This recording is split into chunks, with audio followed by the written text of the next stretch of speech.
Om Namo Bhagavate Vasudevaya. Om Namo Bhagavate Vasudevaya. Om Namo Bhagavate Vasudevaya. Narayanam Namaskritya Naram Chaiva Narottamam Devim Saraswatim Vyasam Tato Jayamudire. Nashtaprayeshu Abhadreshu Nityam Bhagavata Sevaya. Bhagavati Ruttama Shloke Bhaktir Bhavati Naishtaki. Om Agnanatimirandasya Gnanandjana Shalakaya Chakshurunmilitam Mena Tasmai Shri Gurave Namaha. Namo Vishnupadaya Krishna Preshthaya Bhutale Srimate Bhakti Vedanta Swaminiti Namine. नमस्ते सारस्वते देवे गौरवाणी प्रचारिणे निर्विशेष शून्यवादी पाश्चात्य देशतारिणे जय श्री कृष्ण चैतन्य प्रभु नित्यानंद श्री अद्वैत गदाधर शिवासादि गौर भक्त वृंदा हरे Krishna Krishna Krishna Hare Hare Hare Ram Ram Ram Hare Hare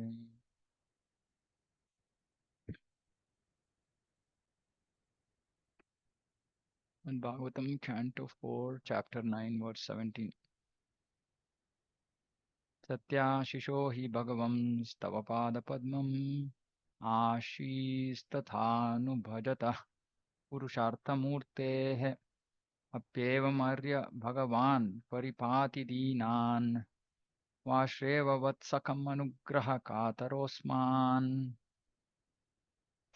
My Lord, O Supreme Lord, is the supreme personified form of all benediction. Therefore, for one who abides in your devotional service with no other desire, worshipping your lotus feet is better than becoming king and lording it over a kingdom.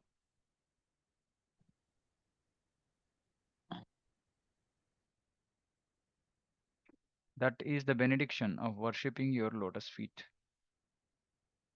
To ignorant devotees like me, you are the causelessly merciful maintainer, just like a cow who takes care of the newly born calf by supplying milk and giving it protection from attack.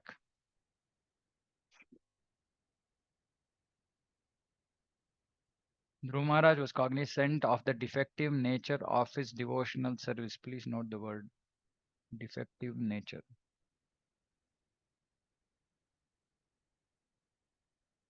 Pure devotional service is without material form and is not covered by mental speculation or fruitive activities. Meaning doing something for personal sense gratification. Pure devotional service is therefore called ahaituki, unmotivated. So what is not unmotivated is called defective. It's a more powerful word than Mishra Bhakti. Mishra Bhakti seems like it's okay. It's just mixed. Defective is a more appropriate word that will prick our conscience. So because Dhruva Maharaj had some motivation, so he is actually expressing his mind here. Dhruva Maharaj knew that he had come to worship the Lord in devotional service with a motive to get the kingdom of his father. Such an adulterated devotee, again, defective devotion, adulterated devotee, can never see the Supreme Person of Godhead face to face. He therefore felt very grateful for the causeless mercy of the Lord. The Lord is so merciful that not only does he fulfill the desires of a devotee who is driven by ignorance and desires for material benefit, but he also gives such a devotee all protection, just as a cow gives milk to a newly born calf. In the Bhagavad Gita, it is said that the Lord gives intelligence to the constantly engaged devotee, Dadami Udyogam Tam, so that he may gradually approach the Lord without a difficulty. A devotee must be very sincere in his devotional service. Then, although there may be many things wrong on the devotee's part, Krishna will guide him and gradually elevate him to the highest position of devotional service. See, this is the crux of what we keep speaking, sincere and serious. So if one is sincere and serious to make progress, although there may be many things wrong, not one or two things, many things wrong, but if you are sincere to make progress in pure devotional service, Krishna will guide and gradually elevate us. But if there is no sincerity or if there is kutinati, kutinati is uh, diplomacy, hypocrisy, Uh, inside one, outside something else, or adulterated devotional service, la puja pratishtha, then no. Somebody sincere, then yes, Krishna saying Dadami Buddhi Yogam Tam, Krishna will guide. So the only motivation actually for us not to adulterated devotion, defective devotion, is that we will never be able to get the mercy of the Supreme Lord. Because His mercy is coming only for the sincere devotee. The Lord is addressed here in by Dhruva Maharaj as Purushartha Murti, the ultimate goal of life. Generally, Purushartha is taken to mean execution of dharma, type of religious principle or worship of God in order to get material benediction. Prayers for material benediction are intended for satisfying the senses. And when one is frustrated and cannot fully satisfy the senses in spite of all endeavor, he desires liberation or freedom from material existence. These activities are generally called Purushartha, but actually the ultimate goal is to understand the Supreme Personality of Godhead. This is called Panchama Purushartha, the ultimate goal of life. Lord Chaitanya therefore taught us not to ask from the Supreme Personality any benediction. Na dhanam, na dhanam, na sundarim. Material wealth, janam, popularity, or good wife, sundarim. One should simply pray to the Lord to be constantly engaged in His transcendental loving service. Can we do this? Simply pray to be constantly engaged in transcendental loving service. Dhruva Maharaj, being cognizant of his desire for material benefit, wanted protection from the Lord so that he might not be misled or deviated from the path of devotional service by material desires. So this is also nice, for those of us if we are still having desires for material benefit, we can still seek protection of the Lord. For what? So that we don't get misled or deviated from the path of devotional service by material desires. That means we are indirectly praying to Krishna, saying that, please, even if I have material desires, let me be on the path and let me not have so much desires that it will deviate me. So, in some sense, praying, saying that, remove these material desires ultimately. Mm. So, Dhruva Maharaj here is saying, mm, yeah, any kind of material benediction, like being a king, lording over a kingdom, no, worshipping Lord's lotus feet is better than that. And that is the benediction of worshipping. Ignorant devotees who are in this defective bhakti stage, Lord is still causelessly merciful and He maintains the devotee and protects him. So this is the prayer. But yeah, the what is the essence of this verse is that we have to come out of this Mishra bhakti or defective bhakti, adulterated bhakti, and come to at least be sincere to come to the platform of pure devotional service. Then Krishna will give His mercy and guide us how to do that. Yeah, Prabha, Prabhu. Prabhu, one question I have is, let's say if one person is little disturbed because of some circumstances due to which the mind is little disturbed, Hmm. and that devotee desires to reduce that, that conflict or whatever, so that the mind gets peaceful, because only in a peaceful mind we can think about how to increase our devotional service. So does that also come into the purview of adulterated or desires, or is Yeah, it yeah, part yeah, of? yeah. It's adulterated. The only thing which is not adulterated is life, life or death. When it is a question of life or death, then one can pray to Krishna to give relief, to protect, to and even there actually, the relief is what? Not to protect this material body. The relief there also is even if there's such a situation. Bhagavatam says one can desire self preservation, self preservation, meaning keeping body and soul together. Why? Because I want to serve. That is the ultimate. Mind becoming agitated and disturbed because of material problems is a normal affair of this material world. Krishna is putting us through mercifully through this situation so that we learn. so that we learn to actually not get affected. Now, if we every time go back to Krishna and say, please solve this problem so that my mind will become calm, then what is the progress in bhakti? That is not progress in bhakti. That is still again giving so much importance to material life. Mm. We should not, I mean, devotee, multiple times Prabhupada says one has to become indifferent towards material life.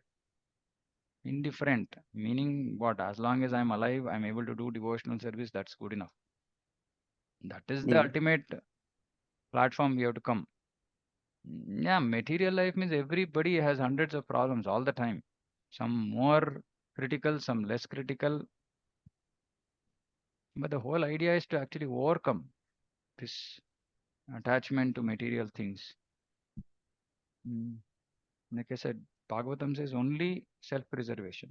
Like even in Krishna book, Prabhupada says, when Devaki and Kamsa, Vasudeva tries to save Devaki, and Prabhupada says, yes, and life is in danger, one can use all their intelligence. And even after they use all their intelligence, if nothing can be done, there is no mistake, there's no fault on their side. But otherwise, any other photomoto issues of this material world, which are not so life threatening types, uh, we should not be too much. That means we are still attached. Basically, that's what it is. In fact, we should pray like Dhruva Maharaj is praying, saying that let me not get distracted. Let me still not, our prayer in those situations should not be, please fix my problem. Prayer should be, in spite of my problem, let me become fixed in your bhakti. That should be the prayer. Yeah. Because, yeah, we have to be very, very, we should be very clear about that. I am not this body, I am spirit, soul. I'm being in this body, I am having to face some inconveniences because of this body, because of my own conditioning, because of my own desire to enjoy independent of Krishna. So let me now give up. Actually, every time there's something like this, think about Parikshit Maharaj. I can't forget that statement Parikshit Maharaj makes after he comes to know that in 7 days he's going. He said, "Yeah, actually, even before that, he says, I've done such a nonsense. And let me just accept the, whatever is the punishment for that, so that I won't repeat this mindset." So it should be like that. We should understand whatever I'm suffering is so that I can become a better devotee. I can become more purified. I can become more dearer to Krishna. Mm. If I'm not utilizing that opportunity to become a better devotee, then I'm just getting more entangled. Yeah. Yeah. Clear, bro. Maitre Uvacha. अथाभिष्टुत एवं वै सत्सङ्कल्पेन धीमता धृत्यानुरक्तो भगवान् प्रतिनन्द्येदम् अब्रवीत्. Great sage Maitreya continued, my dear Vidura, when Dhruva Maharaj, who had good intention in his heart, finished his prayer, the Supreme Lord, Personality of Godhead, who is very kind to his devotees and servants, congratulated him, speaking as follows. In answer to your question, Lord is always very kind to his devotees. Why are we so worried? Hmm.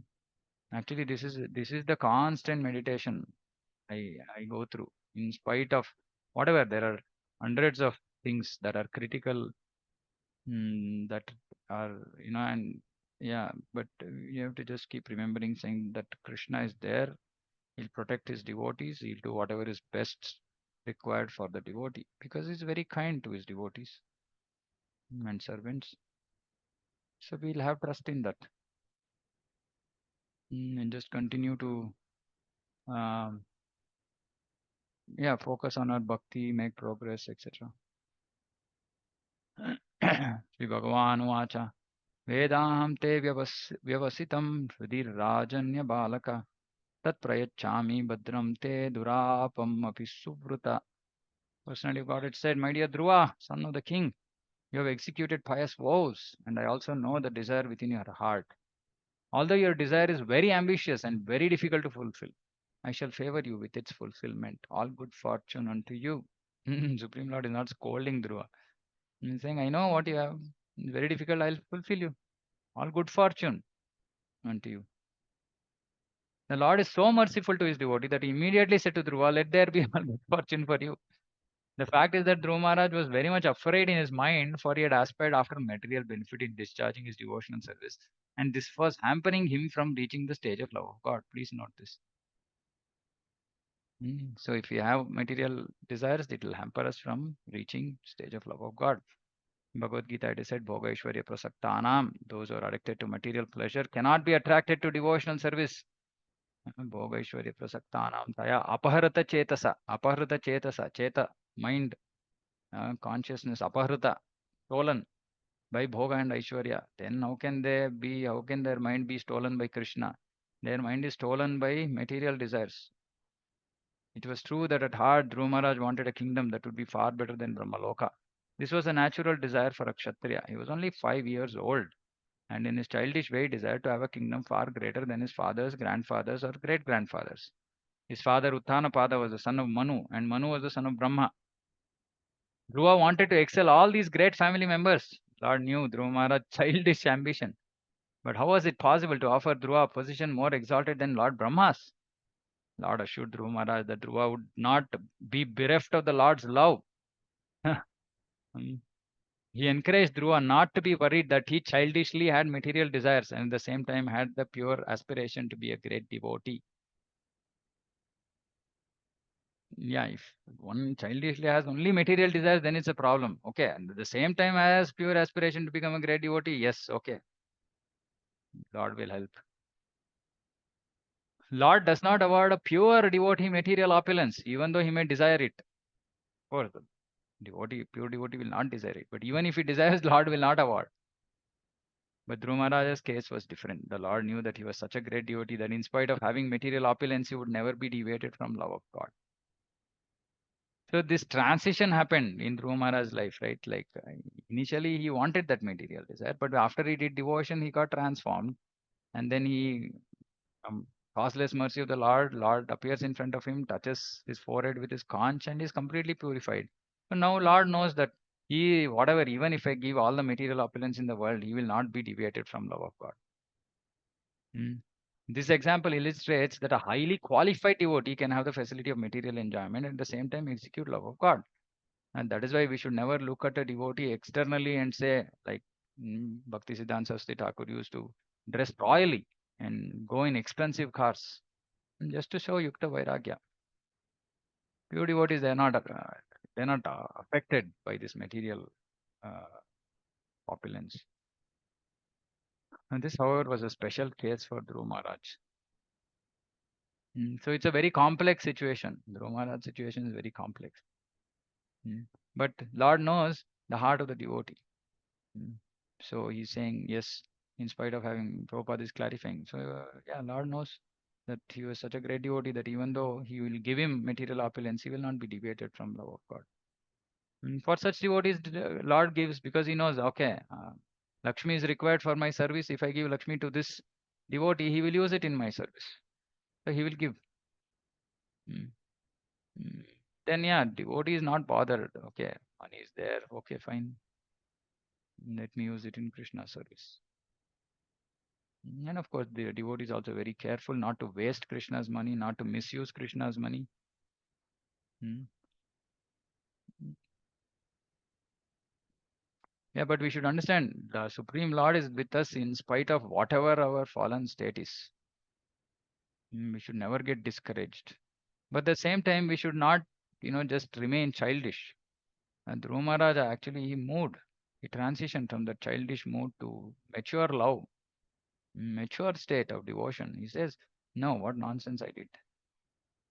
But still you are so merciful. You give like a, cow maintainer.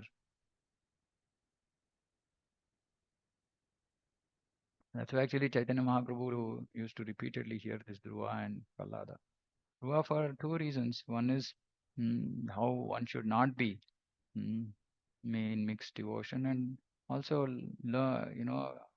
get inspiration by the determination of Dhruva Maharaj to make the transition. Mm, mm, Kama sarva kama va moksha kama udaradihi tivrena bhakti yogena. He did tivra bhakti, intense bhakti. And then because of the result of his intense bhakti, he transformed. He's feeling bad that what nonsense I did. नान्यैरधिष्ठितं भद्रा यद्राजिष्णु ध्रुवस्थिति यत्र ग्रहर्ष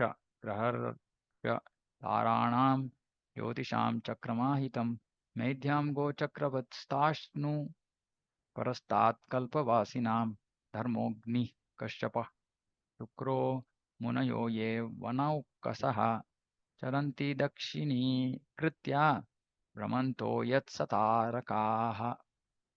Supreme Person of God, it continued. My dear Dhruva, I shall award you the glowing planet known as Pole Star, which will continue to exist even after the dissolution at the end of the millennium. No one has ever ruled this planet, which is surrounded by all the solar systems, planets, and stars. All the luminaries in the sky circumambulate this planet just as bulls tread around a central pole for the purpose of crushing grains. Keeping the pole star to their right, all the stars inhabited by great sages like Dharma, Agni, Kashyapa, and Shukra circumambulate this planet, which continues to exist even after the dissolution of all others. Although the pole star existed before its occupation by Dhruva Maharaj, it had no predominating deity. Dhruvaloka or pole star is the center for all the stars and solar systems. For all of them circle around Dhruvaloka just as a bull crushes grains by walking around and around a central pole. Dhruva wanted the best of all planets, and although it was a childish prayer, the Lord satisfied his demand. A small child may demand something from his father which his father has never given to anyone else, yet out of affection, the father offers it to the child. Similarly, this unique planet, Dhruvaloka, was offered to Dhruva Maharaja Dhruva. The specific significance of this planet is that until the entire universe is annihilated, this planet will remain, even during the devastation which takes place during the night of Lord Brahma. And so, which means only the final pralaya, when the Brahmanda itself is dissolved, then this planet will just become agochara, it'll just unmanifest because it's actually a spiritual planet. There are two kinds of dissolutions, one during the night of Lord Brahma and one at the end of Lord Brahma's life. At the end of Brahma's life, selected personalities go back home, back to Godhead. Dhruva Maharaja is one of them. So he goes back to Godhead. So what happened to Dhruva? Dhruva got this, he ruled material, he ruled the earthly planets. Then he went to Dhruvaloka, remained there till the end of Brahma's life, then went back to Godhead. Lord assured Dhruva that he would exist beyond the partial dissolution of this universe. Thus, at the end of the complete dissolution, Dhruva Maharaj would go directly to Vaikuntha Loka, to a spiritual planet in the spiritual sky. Vishwanath Chakravarti Thakur comments in this connection that Dhruva Loka is one of the lokas like Shvetadvipa, Mathura, and Dwaraka, like Shvetadvipa. So Dhruva Loka is not Shvetadvipa. Dhruva Loka is one of the lokas like Shvetadvipa, which means it's a spiritual planet. They're all eternal places in the kingdom of Godhead, which is described in the Bhagavad Gita, Taddama Paramam, and in the Vedas, Om Tad Vishnu Paramam Padam Sada Pashyanti Sureha. The words Parasthat Kalpavasinam, transcendental to the planets inhabited after the dissolution, refer to the Vaikuntha planets. In other words, Dhruva Maharaj's promotion to the Vaikuntha Lokas was guaranteed by the Supreme Person of Godhead. Very clear.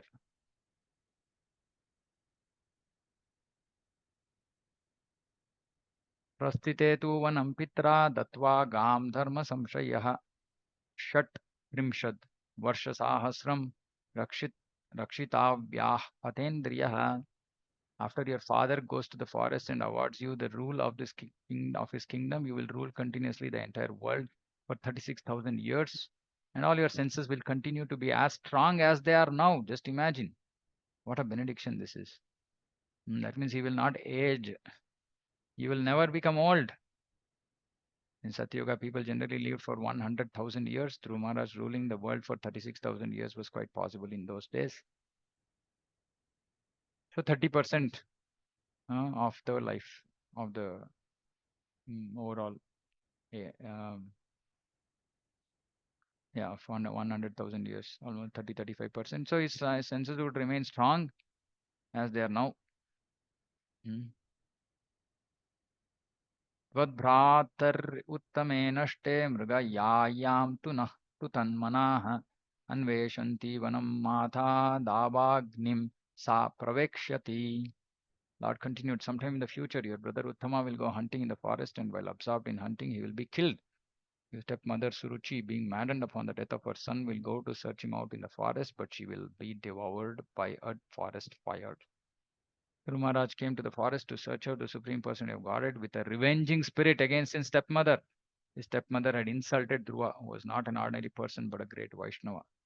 An offense at the lotus feet of a Vaishnava is the greatest offense in this world. And look at this. This is such a insightful statement. Actually, this was even before Dhruva actually manifested his Vaishnavism. So Prabhupada is saying he was not an ordinary person. He was a great Vaishnava. Just that it didn't manifest. But still, even when it was not manifest, an offense was committed, and it is the greatest offense. So just imagine now if you are offending anybody and thinking that they are, just at a whatever uh, neophyte stage, etc. If they are actually a great Vaishnava, just that they have not manifested their Vaishnavism, then we will end up committing offense. So that's why this is mad elephant. Just we should be very careful about offending other devotees. And in general, we've seen devotees just generally casually critically talk about other devotees like other people, just like somebody else in this material world. We are so happy criticizing others. We can't afford to do that with devotees. Like here, we should learn from this. It doesn't matter what qualification that devotee is manifesting at that point of time. It doesn't matter whether he seems like a neophyte. Hmm. Because of having insulted Dhruva Maharaj, Suruchi would become mad upon the death of her son and would enter a forest fire, and thus her life would be ended. So look at this. Even this looks like, Vaishnava Aparadh can even result in death, like this, material suffering, because Bhakti Devi becomes very upset. So we have to be very careful. This was specifically mentioned by the Lord to Dhruva because he was determined for revenge against her. From this, we should take the lesson that we should never try to insult a Vaishnava. Not only should we not insult a Vaishnava, but we should not insult anyone unnecessarily. Actually, only if we can practice this, not insulting anyone unnecessarily, only then maybe we can prevent ourselves from insulting a Vaishnava. Because otherwise, we don't see that person as a Vaishnava, mm, because we want to insult. Then we will, just like we insult other people, we'll insult a Vaishnava also. Mm. So it's better to not insult anyone unnecessarily. Of course, necessary, unnecessary. Again, it's something that one can decide who is in knowledge, not otherwise. When Suruchi insulted Dhruva Maharaj, he was just a child. She, of course, did not know that Dhruva was a great recognized Vaishnava, and so her offense was committed unknowingly. When one serves a Vaishnava unknowingly, one still gets the good result, and if unknowingly insults a Vaishnava, one suffers the bad result. This is what I was saying. A Vaishnava is especially favored by the Supreme Person of Godhead. Pleasing him or displeasing him directly affects the pleasure and displeasure of the Supreme Lord. Dangerous. Srila Vishwanath Chakravarti Thakur in his 8 stanzas of prayer to the spiritual master as Sankhya Prasadat Bhagavat Prasadaha. By pleasing the spiritual master who is a pure Vaishnava, one pleases the personality of Godhead. But if one displeases the spiritual master, one does not know where he is going. This is very, very important. Actually, I talked about this multiple times, but this Guru Ravagya is a very, very serious thing. So I want to mention something without necessarily taking the name of the devotee. Mm, so, just for understanding how much this has to be given importance, even if one has not been initiated, if one is even in a mind considering a pure Vaishnava as his guru, even from that stage, uh, uh, surrendering to Guru's words, following Guru's instructions is important. Just because we are not initiated, it doesn't mean that we should not. If we have taken shelter, if we are aspiring from a pure Vaishnava, we should not, even at that stage, if something comes out from the mouth of Guru, whether directly or indirectly, has to be taken as life's direction, as an order to be followed. Because if one displeases spiritual master, one does not know where he is going. I mean, because the Supreme Lord is not going to be pleased. And we keep hearing. And of course, we have to hear from our Guru, and whatever we hear, we must take as instructions to be followed. We have no qualification to dismiss it off. Of course, it could be like Srila Prabhupada who took so many years to prepare. Yeah, we may be very unqualified to, follow the instruction of Guru. And it's not that this is something that we have to understand. It's not that the Guru has to sit in front of us and, directly tell us saying that this is my instruction to you. If we are hearing something in a class and it looks like instruction that Guru is giving, we have to simply say that, okay, Guru is directly telling me this. Now, how do I figure it? How do I don't know how to execute it. And then keep praying, get guidance, take it seriously. This is the only way we can make progress. This is the only way we can make progress. Mm.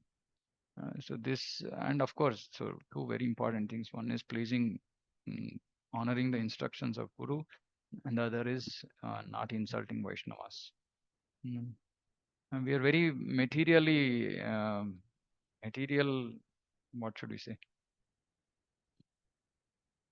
We have material mindset, meaning we don't look at devotees as devotees. We look at devotees just like other people, and generally we are materially critical, materially this fault finding uh, nature. So what happens is we end up talking about devotees also in the same way, which is not good. We should understand we can't understand what is the relationship of a devotee with the Lord, what is the Lord's love towards the devotee. It's all internal business. Externally, just because somebody might not be uh, aligning with, like, yeah, I heard somewhere saying that is unqualified devotee. Who are we to say somebody is qualified or unqualified? First of all, we have to know whether if I am qualified.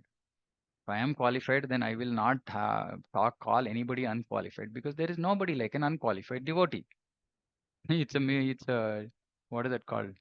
Mm, Unqualified and devotee don't go together. What is that in English? They call something for this kind of usage. Oxymoron, Prabhuji. Oxymoron. Yeah, thank you. Oxymoron. Right. So unqualified and devotee don't go together. You can just say he's an unqualified person, but you can't say he's an unqualified devotee. How can you call a devotee unqualified? That means if I'm calling somebody unqualified, I am unqualified in the first place. So it's very, very important. I mean, that is why Vaishnava, dealing with Vaishnavas, it's like that razor, sharp edge of a razor. Better be just careful, mind our own business in terms of making progress. And of course, people who are in leadership positions, it's very, very, very risky. Very, very risky.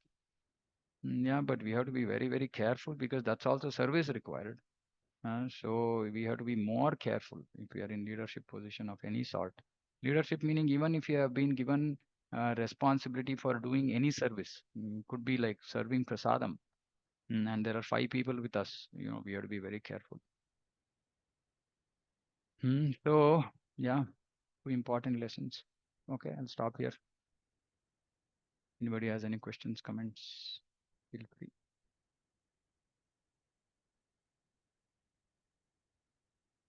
Anything? All okay? Okay. Okay, then we can stop. Shrimad Bhagavatam की जय, जगत गुरु श्रील प्रभुपाद की जय। वाञ्छाकल्पतरुभ्यश्च कृपा सिन्धुभ्येव च पतितानां पावनेभ्यो वैष्णवेभ्यो अनंत कोटि वैष्णव जय। हरे Krishna. Hare Krishna, Prabhu. Done with the Nam, Prabhu.